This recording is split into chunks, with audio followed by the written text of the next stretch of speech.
여러분 한 달을 어떻게 보내셨습니까? 또 2월 한 달 또 어떻게 우리가 보내야 될지 모르겠습니다. 그냥 눈을 감고 뜨면 참 하루하루가 아니라 한 주간 한 주간이 사라지는 것 같은 느낌입니다. 그런 가운데에 저희들이 또 이렇게 건강한 모습으로 예배드릴 수 있는 것이 얼마나 기적인지 모릅니다. 우리 주위를 조금 더 보면 나에게는 일어나지 않을 것 같은 일들이 지난 한 주간에도 많이 일어났고요. 또 우리 국내만이 아니라 좀 우리의 눈을 열어서 보면 참 이곳저곳에서 많은 재난과 또 전쟁이 여전히 끊이지 않고 있습니다. 많은 동족끼리 함께 죽이고 또 살인하고 하고 있습니다. 조금만 우리의 눈을 열면 정말 이 지구촌에 정말 정의가 있는가 평화가 있는가 할 만큼입니다. 우리가 이렇게 평안하게 지내고 있다는 것 이거 전혀 우연이 아니고 또 평범한 일이 아닙니다. 이런 것을 그저 나에게만 우리에게만 일어나기를 바라는 것보다는 이런 일종의 특권이죠. 기회죠. 우리 대한민국 역사를 볼 때 지금처럼 이렇게 편안하게 지낸 적이 상대적으로 없습니다. 물론 개인적이고 가정적인 어려움은 있겠지만 민족적인 어려움은 없다는 것이에요. 우리 조금만 올라가면 여러분 북한은 우리나라 사람들 아닙니까? 남의 일이 아니거든요. 그래서 이런 어떤 받은 것들을 조금 더 우리가 마음을 열고 자꾸 안으로 굽지 말고 조금 더 줄 수 있고 나눌 수 있는 그것이 우리에게 기쁨이고 또 예수 그리스도를 믿는 성도들의 삶입니다. 사도행전은 저자 누가가 자신의 복음서인 누가복음에 이어서 기록한 두 번째 책입니다. 사실은 한 권이라고 보는 것이 더 옳습니다. 한 권의 상권이 누가복음이고 사도행전이 하권 이렇게 보는 것이 정확한 이해입니다. 그런 점에서 누가복음은 전편이고 사도행전은 후편이 되겠습니다. 같은 저자가 쓴 하나님의 말씀입니다. 1절에 보면 데오빌로여 내가 먼저 쓴 글에는 이라고 시작을 하죠. 이 먼저 쓴 글은 말씀드린 누가복음을 이야기하고 있는 것입니다. 그리고 이어서 바로 1절, 2절에 연속해서 자신의 첫 번째 그 단락에서 무슨 이야기를 했는지를 저자가 직접 요약해 주고 있습니다.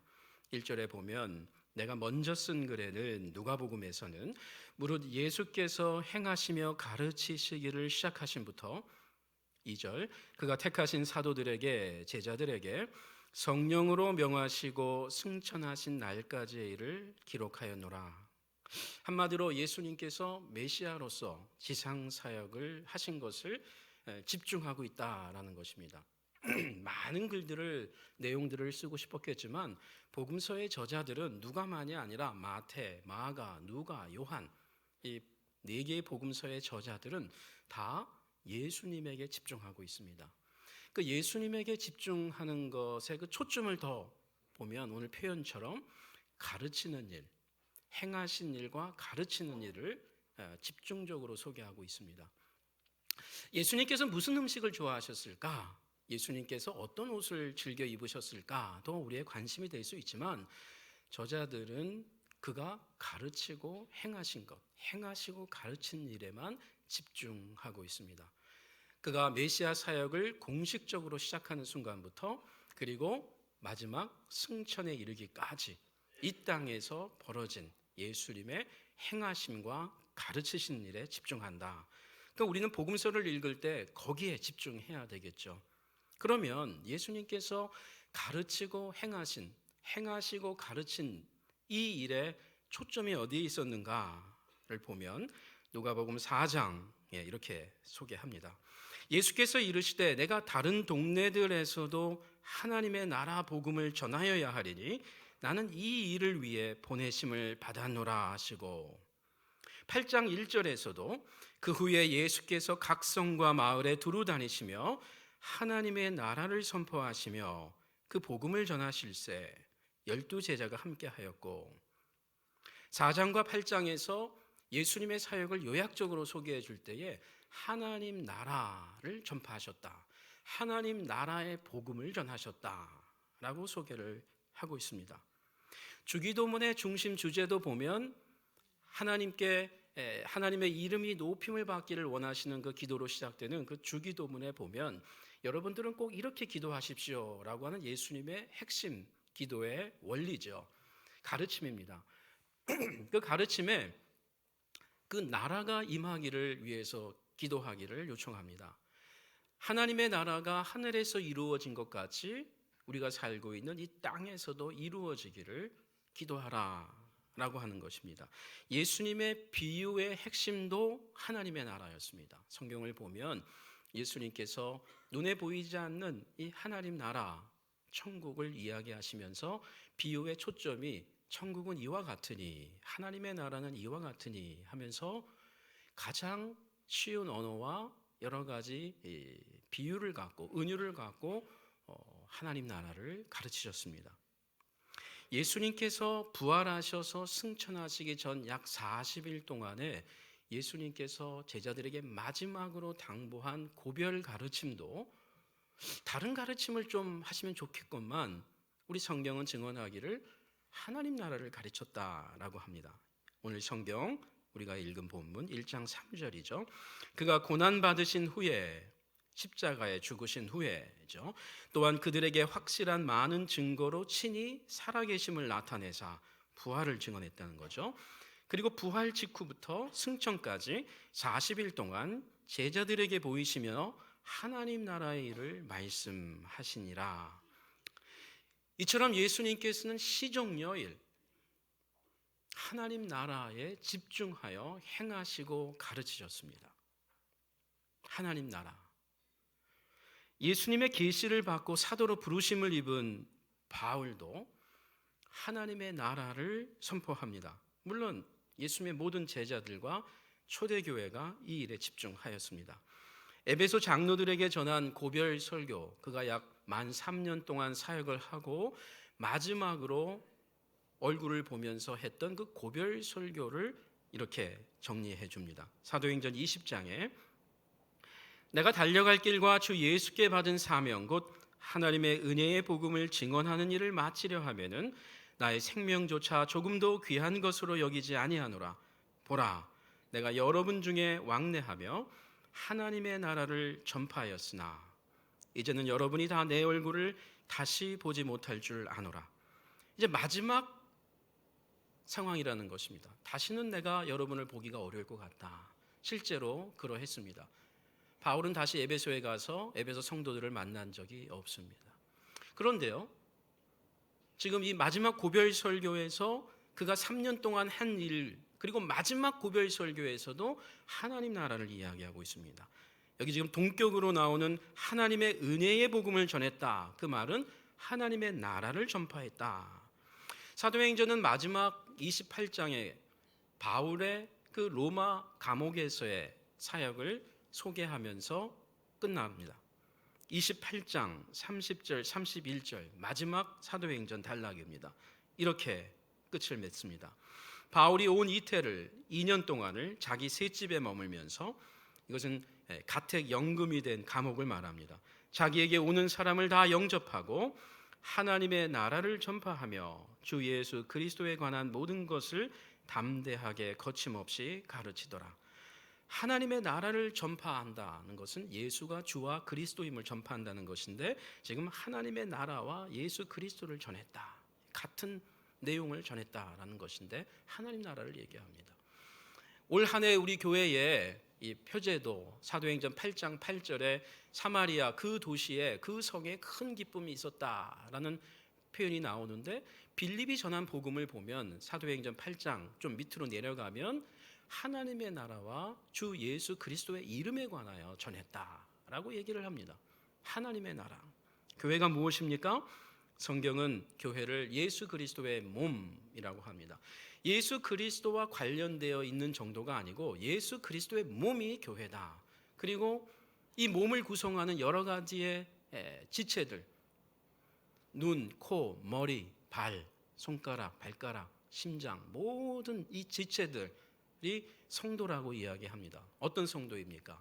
예수님을 내 인생의 주인으로 믿는, 예수를 그리스도로 믿는, 메시아로 믿는, 온 우주의 주인이고 내 인생의 우리 가정의 주인이라고 믿는 그 사람들, 즉 성도들, 거룩한 자들의 모임이 교회라는 것입니다. 교회의 지체라는 것입니다. 다시 말하면 교회는 그리스도의 몸인데 이 몸을 구성하는 구성원들은, 지체들은 바로 성도들이고, 그 성도들은 예수를 나의 인생의 주인으로 믿는 자들을 얘기하고 있습니다. 말하자면 교회는 예수님을 구주로 믿고 죄 용서를 받은 성도들의 신앙 공동체인 것이죠. 따라서 교회는 이 세상을 사는 많은 사람들 가운데 예수님이, 나사렛 예수, 우리가 사실 눈으로 보지 못했던 그 나사렛 예수, 그분이 온 우주와 내 인생의 주인 되심을 믿는 성도들 함께 모여서 오늘같이 이렇게 주일에 예배드리고 함께 찬양하고 함께 교제하고 함께 식사를 나누고 함께 일주일 동안 있었던 일들을 수다를 떨면서 함께 모이는 이 공동체를 교회라고 하는 것입니다. 이때 예배하고 식사하고 성경을 배우고 훈련을 받고 성도다움의 삶을 배워나가는, 그러면서 세상살이를 함께 나누는 이런 과정 가운데 꼭 잊지 말아야 할 가치, 주제가 있다라는 것입니다. 우리가 성도라면, 교회라면 그것이 무엇입니까? 하나님 나라입니다. 우리가 식사를 하든 함께 노래를 부르든 함께 안 좋은 일을 나누든 좋은 일을 나누든 그 과정의 모든 구석구석에 깔려 있어야 할 내용이 무엇이냐? 하나님 나라라는 것입니다. 우리가 교회라면, 우리가 성도라면. 요한 칼빈은 교회는 하나님의 학교라고 하였습니다. 그리고 하나님을 우리가 아버지로 믿는 자들이라면 교회는 성도들의 어머니와 같다. 여러분, 어머니 없이 태어난 사람이 이 땅에 있습니까? 아무도 없죠. 나 혼자 예수 잘 믿고 살 것 같지만 사실 교회라고 하는 공동체 안에서 함께 있을 때, 그때 성도는 성장한다는 것이에요. 교회는 성도들의 어머니와 같다. 하나님이 아버지와 같다면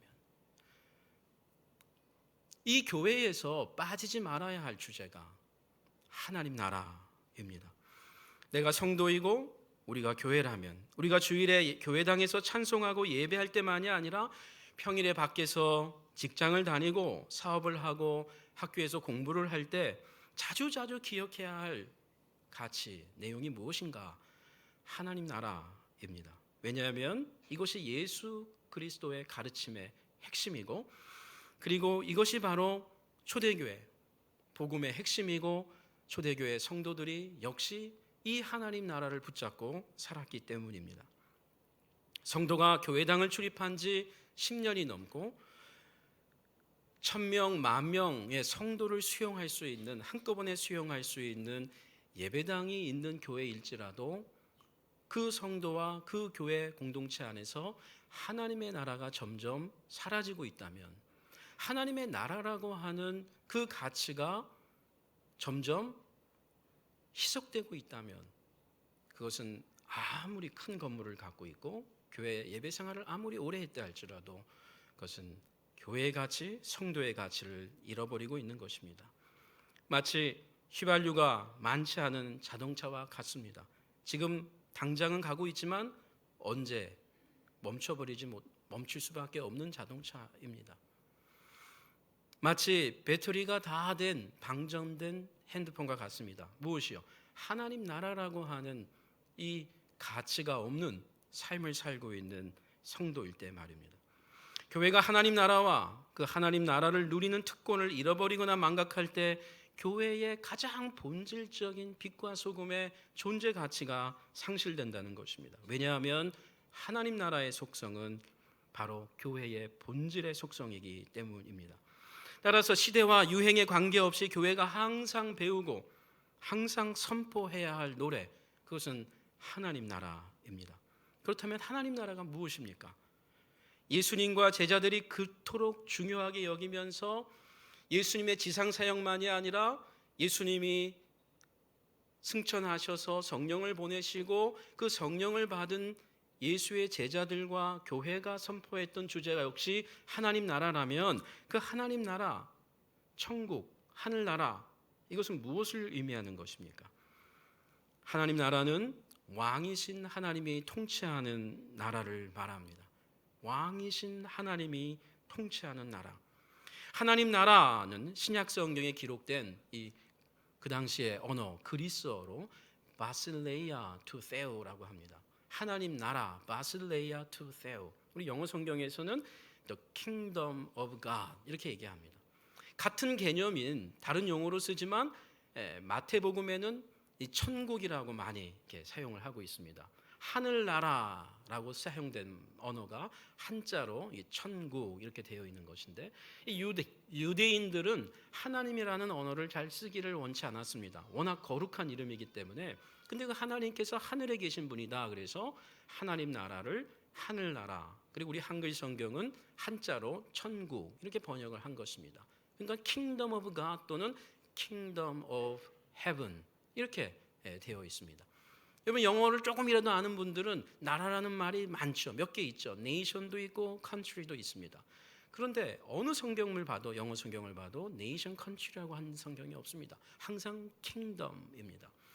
바실레이아라고 하는 이 나라라고 하는 이 헬라어는 바실루스라고 하는 이 왕이라고 하는 단어에서 나온 겁니다. 다시 말하면 왕이라는 단어에서 나라 또는 왕국이 나온 것입니다. 다시 말하면 하나님 나라라는 말을 여러분이 성경을 읽으시면서 만날 때마다 꼭 기억하고 잊지 말아야 될 것은 왕이신 하나님의 통치, 다스림을 말하는 것입니다. 하나님의 나라가 임했다라는 말은 왕이신 하나님의 통치가 이제 우리 가운데에 이 땅에 임했다라는 말입니다. 그래서 구약 성경에, 고대 근동에, 그리고 1세기에 로마라고 하는 이 왕권이 있었던 시대에 이 왕의 이 절대적 권세를 모든 사람들은 알고 있었습니다. 우리나라도 16세기, 17세기만 해도 조선시대 때 왕이 있었죠. 왕. 이 왕의 권세는 대단했던 것입니다. 사실 로마와 비교할 수 있는 왕이 아니지만 이 조선시대 때 왕의 말은 현장에 있든 없든 그 왕의 글을 갖고 가면 그 왕의 글대로 해야 되는 것이 이 왕권에 속한 백성들의 해야 될 도리였습니다. 바로 그와 같은 고대 근동과 1세기에 하나님께서는 자기 자신을 소개하면서 내가 왕이다 라고 했던 것입니다. 여러분 시편을 보면 왕이신 나의 하나님, 많은 찬송들이 있습니다. 예수님께서 사람들에게 전했던 것이 무엇입니까? 자기 인생 안에 있는 이 세상 가운데 있는 거짓 왕들, 거짓 파워들을 산산조각 내고 거짓 파워가 아닌 진짜 파워, 진짜 왕을 섬겨야 된다라는 가르침을 전했던 것입니다. 마가복음 1장 14절에 요한이 잡힌 후 예수께서 갈릴리에 오셔서 하나님의 복음을 전파하여 이르시되 때가 찼고 하나님의 나라가 가까이 왔으니 왕이신 하나님의 통치가 우리 가운데 임했으니 회개하고, 왜 회개하라는 것이죠? 회개의 의미가 돌이키라는 거죠. 돌이키라는 거예요. 회개하라, 돌이켜라. 내 중심적 삶을 살고 있던 그 인생 가치와 방향에서 유턴하라, 돌이키라. 왜냐하면 왕이신 하나님이 우리 가운데 임했기 때문이다. 거짓된 왕들을 벗어버리고 던져버리고 이제 바른 왕을 찾으라라는 말입니다. 그것이 바로 복음을 믿으라는 것이야. 14절과 15절의 마가복음 1장의 메시지입니다. 예수님께서 메시아 사역을 시작하는 순간부터 전파했던 바로 그 메시지입니다. 말하자면 우리 인간이 우리 자신의 왕, 우리 자신의 인생의 주인이 될 수 없다는 말입니다. 로마의 왕도 우리의 주인이 될 수 없다는 말입니다. 이 세상의 돈이 우리를 다스리는 왕이 될 수 없다는 것이에요. 내가 이 일을 할까 말까를 결정하는 이유가 될 수 없다는 것입니다. 이 세상에서의 출세가 나를 움직이고 있는 이유가 될 수 없다는 것입니다. 돈이 많아지거나 명예가 올라가면 행복해지기보다는 불행해지기가 쉽습니다. 왜냐하면 우리 인생의 참 주인이신 하나님으로부터 점점 멀어지기가 쉽기 때문입니다. 이것이 교회 역사입니다. 하나님 나라는 인간이 통치하는 나라가 아닙니다. 이 땅에 오신 예수님께서 하신 일은 사람들의 뜻을 드러내거나 자기의 뜻을 드러낸 것도 아니었습니다. 요한복음 6장에 내가 하늘에서 내려온 것은 내 뜻을 행하려 함이 아니요 나를 보내신 이의 뜻, 즉 아버지 하나님의 뜻을 행하려 함이니라. 40절에 내 아버지의 뜻은 아들을 보고 믿는 자마다 영생을 얻는 이것이니, 왕이신 하나님의 그 다스리심의 뜻이 무엇이었는가? 내 아들을 내가 보냈으니 그를 믿으라, 그를 받아들이라 라는 명령이었던 것입니다. 아니, 그것이 우리 인생의 진정한 행복이라는 것입니다. 성도 여러분, 지금 여러분 인생에, 우리 인생의 주인이 누구입니까? 우리 가정의 주인, 내 자녀들의 주인, 내 남편의 주인, 아내의 주인, 내가 하고 있는 일의 그 이유의 내용이 무엇입니까? 내 사업의 주인이 누구입니까? 우리가 성도라면 하나님께서 내 인생과 우리 가정의 주인이 되어야 합니다. 은혜교회의 주인은 사람들이 아닙니다. 하나님의 은혜교회의 주인입니다. 하나님의 뜻을 성취한 예수 그리스도께서 은혜교회 구석구석에 왕노릇 하셔야 되는 겁니다. 1여전도회부터 1남전도회부터 모든 전도회에 이르기까지, 주일학교에 이르기까지. 물론 이것은 이렇게 입으로 고백한다고 되는 일이 아닙니다. 이렇게 쉬운 일이면 누가 성도가 안 되겠습니까? 이것은 고백의 문제만이 아니라 이 고백처럼 살아내는 것이 중요한 것입니다. 모든 교회들마다 하나님의 주인이라고 말은 할 수 있지만 실제로 하나님이 왕노릇하는 교회가 사실 점점 줄어들고 있는 이 시대이기 때문입니다.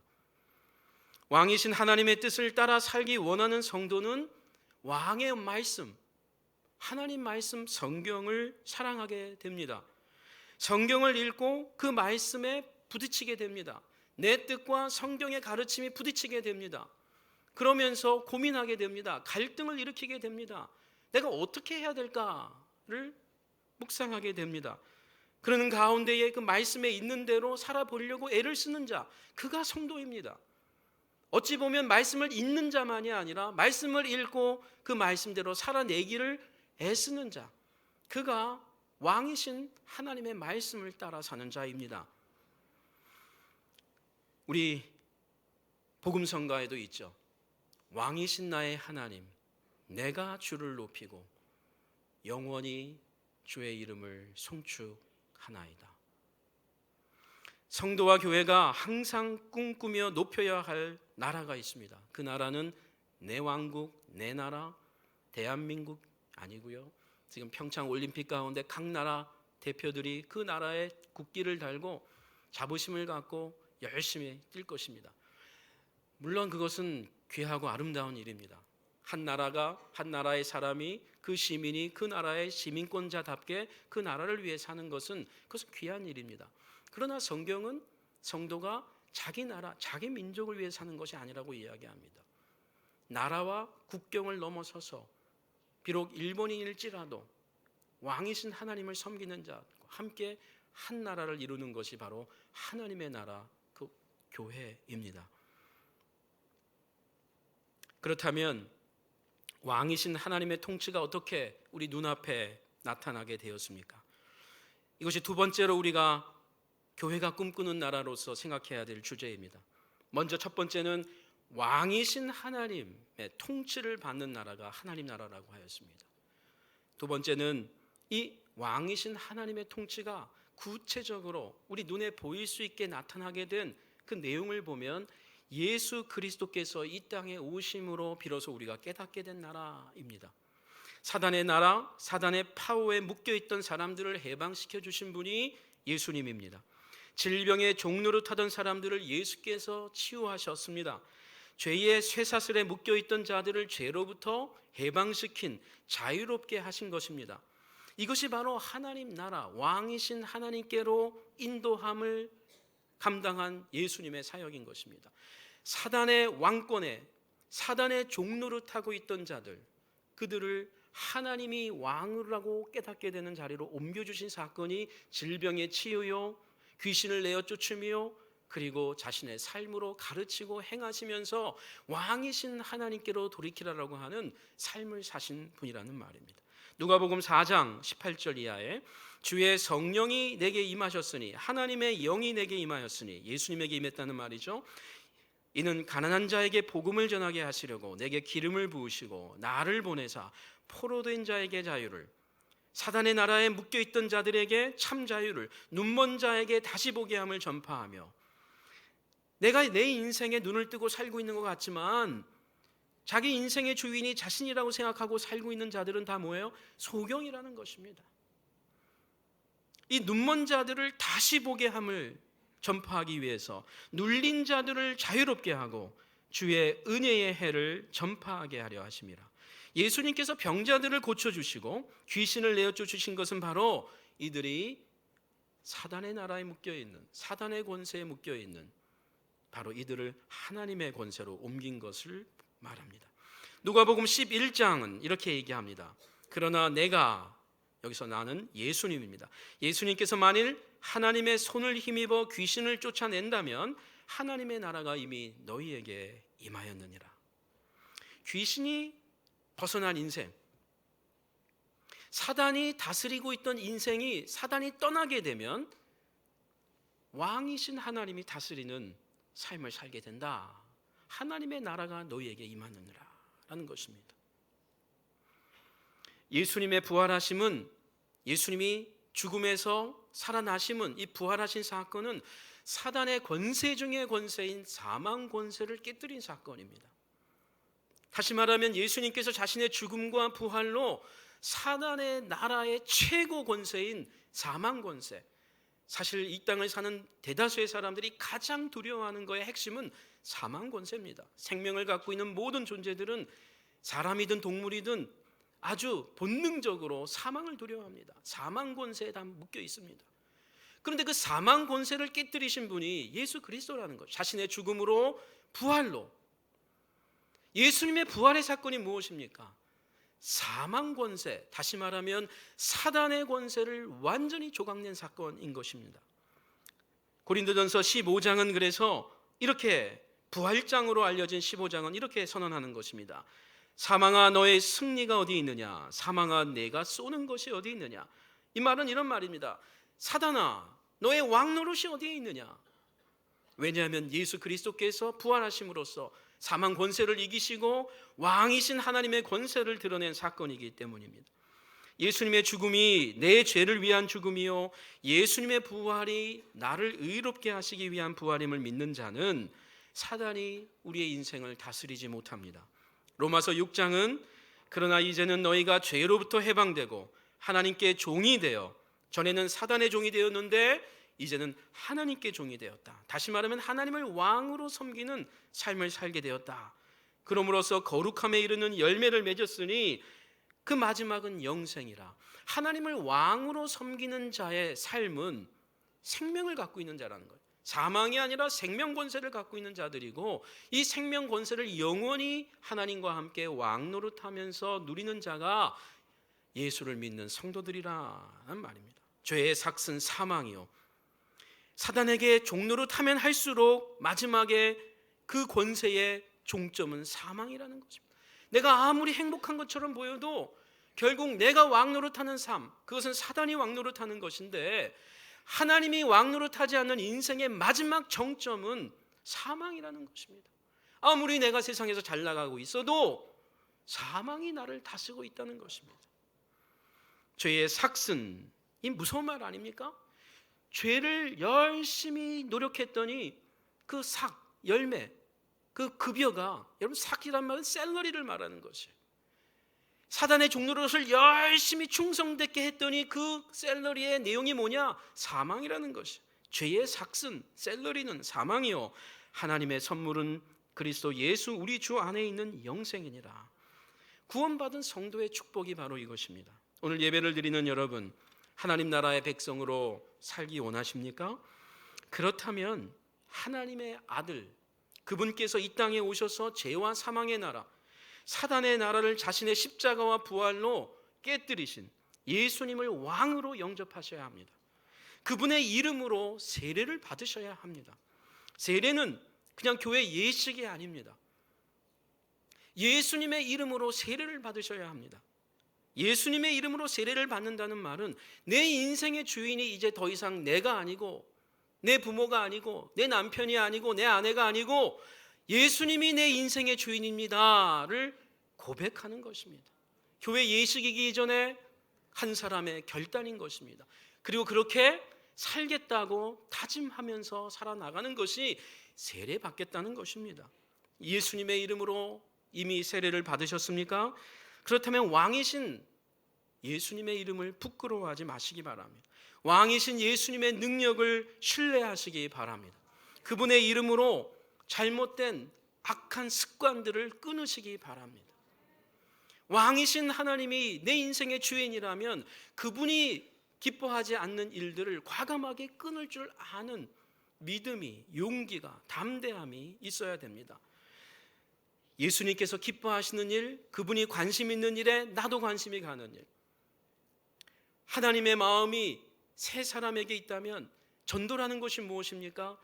자기 중심, 자기를 왕이라고 생각하면서 살고 있는 사람에게 그게 아니고 하나님이 왕입니다를 가르쳐주는 것이 전도인 것입니다. 그런 사람들이 늘어날 때 그 도시에 큰 기쁨이 있는 것입니다. 하나님이 기뻐할 수밖에 없는 것입니다. 하나님이 이기적인 분이어서 기뻐하는 것이 아니고 창조의 질서가 이루어지기 때문입니다. 여러분, 어떤 물건을 사도 그 물건을 만든 사람들의 설명서가 있습니다. 아무리 급해도 컴퓨터를 사고 핸드폰을 사고 자동차를 구입하고 아무리 빨리 몰고 싶고 빨리 사용하고 싶어도 제대로 사용하려면 설명서를 봐야 됩니다. 사용 설명서가 있죠.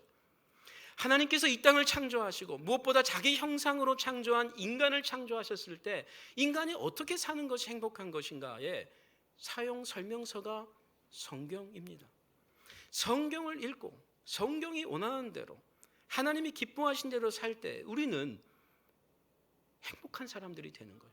절대로 우리가 불행할 수가 없습니다.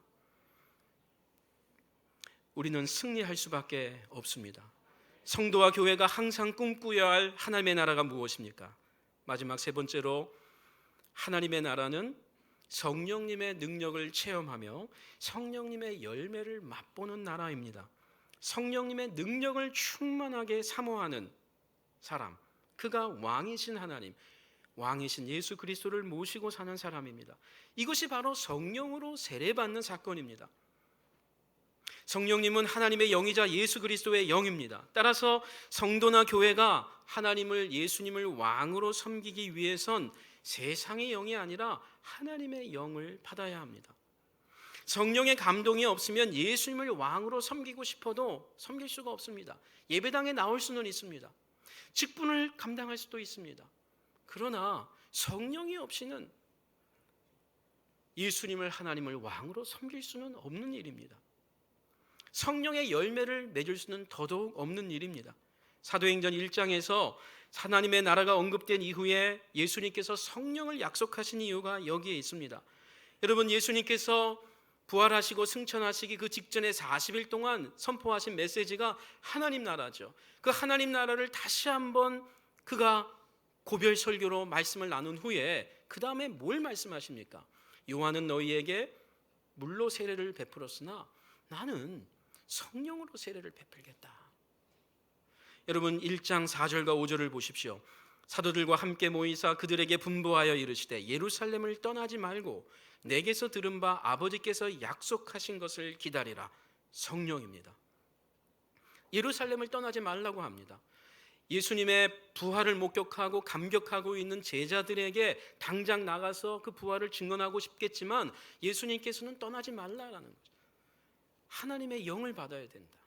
나아가서 승천하신 예수님의 영을 받아야 된다라고. 그것이 사도행전 2장에 임하는 성령 강림의 사건입니다.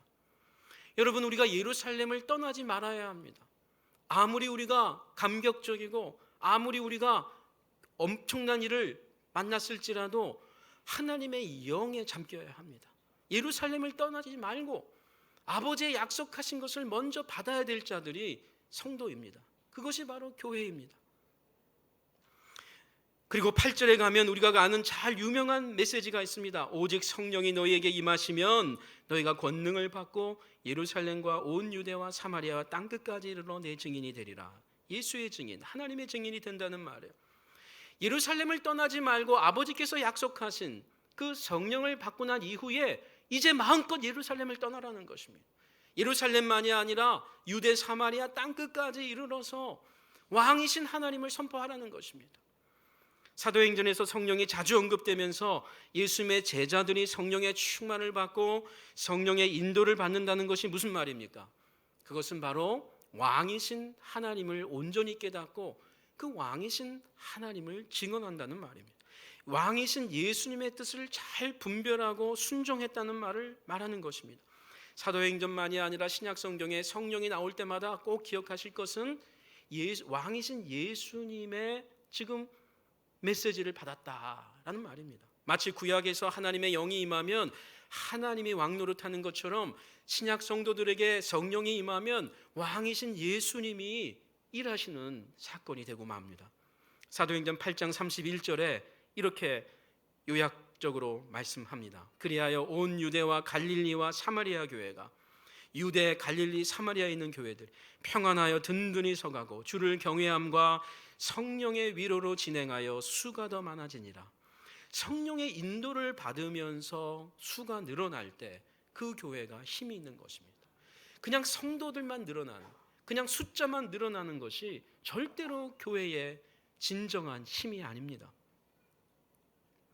로마서 14장은 이렇게 얘기합니다. 하나님의 나라는 먹는 것과 마시는 것이 아니요 오직 성령 안에 있는 의와 평강과 희락, 기쁨이라. 이로써 그리스도를 섬기는 자는, 그리스도를 왕으로 계속해서 섬기는 자들은 하나님을 기쁘시게 하며 사람들에게도 칭찬을 받게 된다라고 합니다. 하나님의 나라가 무엇입니까? 성령 안에서 의를, 평강을, 희락을 맛보는 삶입니다. 성도 여러분, 예수님을 왕으로 섬기며 사는 성도는 자신의 감정이나 자신의 영, 자신의 느낌, 자신의 기분대로 행동하는 자가 아닙니다. 예수님의 이름으로 세례받은 자는 예수님의 영, 성령으로 살기를 원하는 자입니다. 성령으로 살기 원하는 자가 성령의 열매를 맺게 됩니다. 성령의 열매는 한순간에 맺어지는 것은 아닙니다. 열매라고 하는 비유가 말하듯이 씨를 뿌리고 그리고 자라고 햇빛을 받고 물을 받고 시간이 지나야 나무가 되고 그리고 열매를 맺는 것입니다. 그것이 바로 성령의 열매입니다. 성령의 말씀을 듣고 성령의 성도들과 교제를 나누고 성령의 학교에서 성도들과 함께 교회에서 교통을 나눌 때에 시간이 지나면서 성령의 열매를 맺게 되는 것입니다. 갈라디아서의 성령의 열매는 이렇게 선언하죠. 오직 성령의 열매는 사랑, 희락, 화평, 오래 참음, 자비, 양선, 착함을 말하죠. 충성, 온유, 절제, 이 같은 것을 금지할 법이 없느니라. 그리스도 예수의 사람들은, 예수를 왕으로 믿고 섬기는 사람들은 육체와 함께 인간 자신의 정욕과 탐심을 십자가에 못 박았느니라. 사도행전 오늘 본문에서 한 가지 더 주목할 것이 있습니다. 예수님의 부활을 목격한 이후에 제자들이 좀처럼 버릴 수 없었던, 그 부활을 목격했음에도 버릴 수 없었던 관습과 편견이 있음을 보게 됩니다. 하나님 나라를 예수님의 메시아 사역 가운데 끊임없이 들었고 눈으로도 보았고 그리고 부활 직후에도 40일 동안 하나님 나라의 가르침을 들었건만 그들이 여전히 깨지 못한 관습과 편견의 오해가 있었습니다. 그것은 하나님의 나라를 이스라엘을 위한 나라로만 그들이 깨닫고 있었던 관습, 편견이었습니다. 여러분 1장 6절과 7절을 보십시오. 그들이 모였을 때에, 제자들이 모였을 때에 예수께 여쭈어 이르되 주께서 이스라엘 나라를 회복하심이 이때니까 하니 이르시되 때와 시기는 아버지께서 자기 권한에 두셨으니 너희가 알 바 아니요.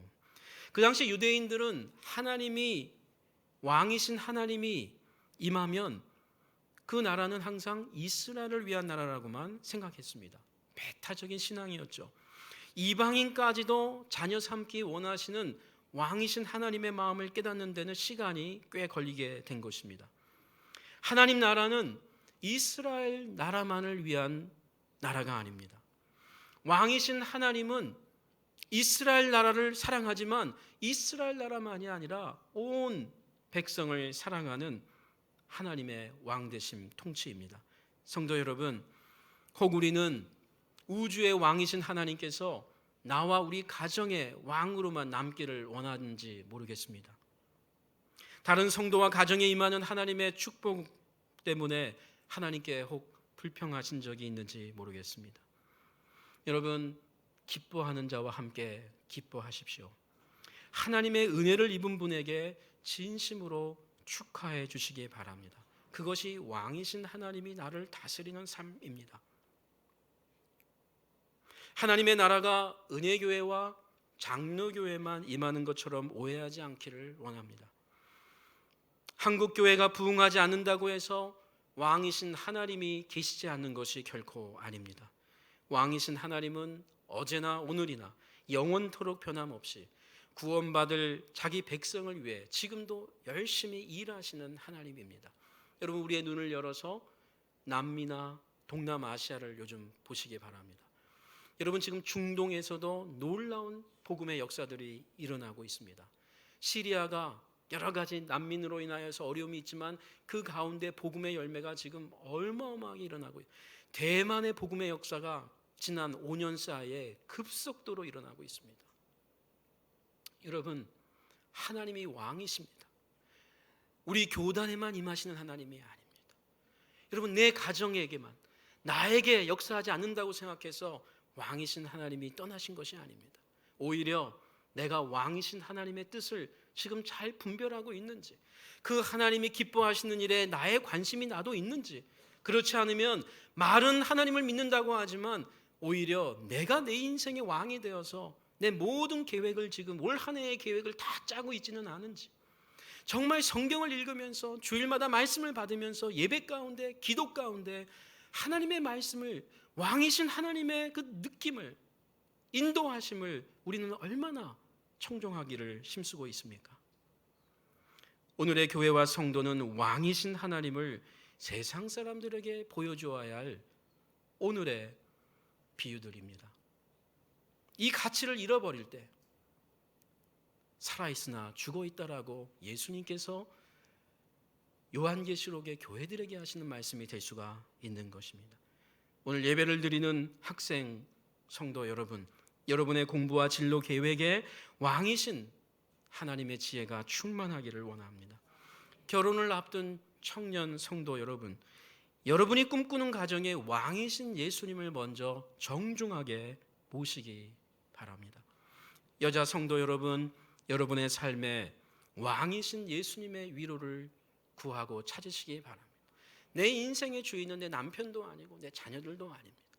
미워하라는 것이 아니라 나를 움직이고 있는 가장 중요한 그 초점과 방향은 예수님이어야 한다는 것입니다.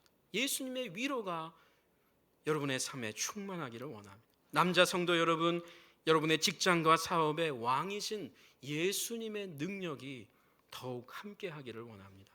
올 한 해 은혜교회와 우리 각 가정에 왕이신 하나님의 기도 응답이 왕성하기를 원합니다.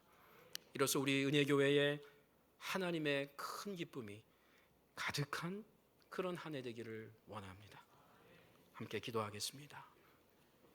주님, 오늘 2월달을 시작하는 이 첫날 첫 주일에 하나님께 나와 예배드리게 하심을 감사합니다.